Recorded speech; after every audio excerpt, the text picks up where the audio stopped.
आइए दोस्तों अगले सवाल पे चलते हैं। Find the rate percent per annum if rupees 2000 amounts to rupees 2315.25 in 1.5 years, interest being compounded half yearly, 10%, 11.5%, C 5%, D 20%। ठीक है, find the rate percent per annum. यहाँ पे ठीक है, रेट परसेंट पर एनम बताना है। प्रिंसिपल अमाउंट 2000 है जो कि 2315.25 हो जा रही है 1.5 ईयर्स में। ठीक है, तो मीन्स 3 टाइम्स वो रेट लग रहा है। तो आइए इसको करते हैं। ठीक है, तो ये पहला मेथड तो मैं जनरल इसलिए बता रहा हूँ जो बच्चे कॉम्पिटिटिव एग्जाम्स की तैयारी कर रही हैं उनके लिए बता रहा हूँ पहला मेथड, और दूसरा मेथड है जो फॉर्मूला मेथड। ठीक है, तो पहला मेथड उन लोगों के लिए जो बेसिक परसेंटेज की वैल्यूज़ जानते हैं, जैसे अगर 5 टाइम्स को, अगर 5% को आप 3 बार 5% को आप नेट इफेक्टिव रेट 3 साल के लिए कितना होगा उसका ज्ञान है, तो वो इस मेथड पे है। नहीं तो आप इसको थोड़ा सा फॉरवर्ड करके फॉर्मूले पे सीधा पहुंच सकते हैं। ठीक है, तो ये मेथड जो पहला है ये उनके लिए है जो क्विक मेथड, जो आप कैसे एसेस कर सकते हैं जल्दी से। ठीक है, तो यहाँ पे देखिए 2000 यहाँ पे हमारी प्रिंसिपल वैल्यू दी गई है। 3 साल का टाइम पीरियड क्या है, पहला एरो पहला 6 महीने के लिए, दूसरा एरो दूसरे 6 महीने के लिए, और तीसरा एरो तीसरे 6 महीने के लिए, क्योंकि 1.5 साल की बात हो रही। तो 6 महीना 6 महीना 1 साल, और एक 6 महीना मिला के 1.5 साल हो गया। तो ठीक है, 3 साइकिल्स में ये इतना अमाउंट हो जा रहा है। ठीक है, तो अगर मैं इसको 100 में कन्वर्ट कर दूँ 2000 को और इस अमाउंट को, तो हमारा क्या है कि 100 के हिसाब से इसका रेट परसेंटेज आ जाएगा। तो मैं इसको 20 से सीधा डिवाइड कर देता हूँ। तो divide principal and final amount, जो क्योंकि प्रिंसिपल को जिससे डिवाइड करूँगा उसको भी, तो फाइनल अमाउंट को भी उससे डिवाइड करना पड़ेगा। तो 2000 को 20 से डिवाइड कर दिया तो कितना आ गया,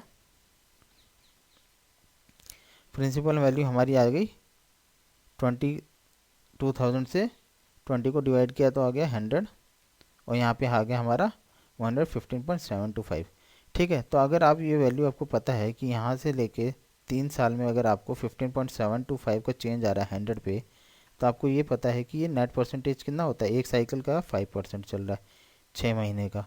ठीक है, तब ये जाके 115.725 होता है। ठीक है, 3 बार 5% आप इसको अप्लाई करेंगे 100 पे, तो 100 से आप पहले करेंगे तो 10.25 बढ़ता है। ठीक है, फिर 15.625, फिर 15.725, ऐसे करके बढ़ता है। ठीक है, तो ये आपका 15.725 तक बढ़ता है। तो हमें यहाँ पता चल गया हमारा पहला साइकिल का 5%। अगर आपको इस नेट परसेंटेज चेंज का ध्यान है तो हमारा पहले 6 महीने का 5% है, तो 1 साल का रेट परसेंटेज कितना हो जाएगा, 5% प्लस 5%, 6 महीना प्लस 6 महीना 10%, ऑप्शन ए। ठीक है, एक तो ये मेथड है जिसमें आपको थोड़ा सा इसका ज्ञान होना चाहिए, नेट 5%, 5%, 10%, 10%, 3 टाइम। ठीक है, हालांकि आप यहाँ से 2 ऑप्शन तो ऐसे एलिमिनेट कर सकते थे, 20% को भी और 5%, क्योंकि 5% को आपको ये, क्योंकि 1 साल का इंटरेस्ट अगर आप 5% लगा रहे हैं तो आपको 6 महीने का कितना होगा 2.5, और अगर आप डी लगा रहे हैं 10%, तो ये आपका 2000 क्या है कि 1.5 साल में बहुत ज़्यादा अमाउंट देता। ठीक है, और 2.5 क्या है, बहुत कम परसेंटेज देता, क्योंकि हमें ये 20% क्या है, एनम का पर एनम का रेट ऑप्शन में बता रहा है। तो अगर आप 6 महीने में 10% लगाते तो आपका 2000 बहुत ज़्यादा हो जाता, और 2.5 लगाते तो बहुत कम हो जाता। तो यहाँ पे या तो 6.25 होता जो कि ऑप्शन बी है, या तो ऑप्शन ए। ठीक है, तो आप सीधा से ऑप्शन से भी एलिमिनेशन से भी कर सकते थे। ठीक है, जैसे कि यहाँ 10% है, उसका 5% यहाँ पे अप्लाई करके देख सकते थे। 10% पर एनम है तो हाफ ईयरली कितना होता है 5%, उसको अप्लाई करके आप यहाँ से देख सकते थे, ये ऑप्शन एलिमिनेशन मेथड से। बाकी फॉर्मूले से हम इसको देखते हैं, फॉर्मूले से हम रेट कैसे निकालते हैं इसको। ठीक है, तो सीधे फॉर्मूले से हम क्या डालेंगे, ए इजिकल टू पी 1+r/2/100 होता है फॉर्मूला। ठीक है, r/2 होता है क्योंकि यहाँ पे हाफ ईयरली कंपाउंडिंग हो रही है, तो हाफ ईयरली कंपाउंडिंग का यही होता है फॉर्मूला। और टाइम पीरियड क्या आपका होता है 3/2 × 2। ठीक है, 3/2 × 2, ये आपका फॉर्मूला है हाफ ईयरली कंपाउंडिंग का।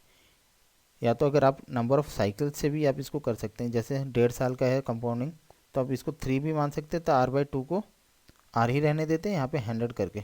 लेकिन आपको बाद में क्या करते, आपको वो जो वैल्यू आती है उसको डबल करना पड़ता। ठीक है, तो इससे अच्छा या तो फॉर्मूला याद कर लीजिए या तो साइकिल्स का कंसेप्ट आपको क्लियर होना चाहिए। ठीक, तो यहाँ पे हम वैल्यूज़ को डाल देते हैं, रेट हमें निकालना है, बाकी सारी चीज़ें दी गई हैं। 2315.25 is equal to 2000, 1 plus R upon 200, यहाँ 2 से 2 कैंसिल हो गया तो 3। ठीक, फर्दर आप 2000 को इधर ले आएंगे, बाकी 1 plus R upon 200 to the power of 3 यहाँ रह गया। अब इसको आप क्या करना है, ये डेसिमल को हटा देंगे और इसको नियरेस्ट उस वैल्यू तक डिवाइड करना है। जैसे आप 25 से डिवाइड करेंगे तो आपको यहाँ पे क्या आ जाता, 2000 और ये डेसिमल के 2 वैल्यूज़, तो आपका 8000 टाइम में ये आपको चला जाता और 9261 टाइम्स में ये चला जाता है। या तो 5 से आप 2 टाइम्स इसको डिवाइड करेंगे तो आपको ये वैल्यू आएगी 9261 अपॉन 8000।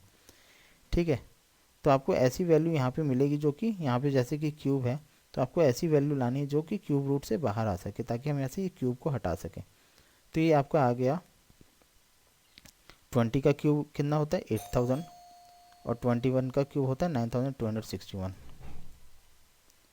फर्दर इसको क्यूब रूट इसको कर देंगे तो 21 upon 20 minus 1 is equal to R upon 200। तो यहाँ पे आपको क्या बन जाएगा 1 upon 20 is equal to R upon 200। तो रेट आपका 10% ऑप्शन ए आ जाएगा। तो आशा करता हूँ आपको यहाँ तक समझ में आया। तो लाइक शेयर सब्सक्राइब करें। Thank you for watching.